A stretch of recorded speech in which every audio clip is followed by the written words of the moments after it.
TR ராஜகுமார் தான் தமிழ் திரைவானில் தோன்றின முதல் கனவு கண்ணின்னு சொல்லலாம். இவங்க ஜோதியில் தான் உடைய அம்மா. இவங்க முதல்ல கே சுப்பிரமணியங்கிற டைரக்டர் சுப்புலட்சுமிங்கிற நடிகை வீட்டுக்கு போயிருக்கும்போது அவங்க ராஜாயி காப்பி கொண்டு வான்னு சொல்லியிருக்காங்க.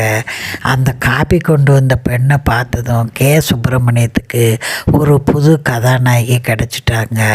நான் எடுக்க போகிற படத்துக்கு இவங்க தான் கதாநாயகின்னு மேக்கப் டெஸ்ட்டு போட்டு கூப்பிட்டு வர சொன்னாங்க. மேக்கப் மேனும் ஐயோ இந்த அம்மாவுக்கு போய் போடவான்னாரு. கடைசியில் மேக்கப் போட்டு கூப்பிட்டு வந்தால் என்னுடைய கதைக்கு உள்ள கதாநாயகி இவங்க தான் சூப்பர்னு சொல்லி நடிக்க வச்சார் கேஎம் சுப்பிரமணியம். கடைசியில் இவங்க எல்லாரும் விரும்பும் கனவு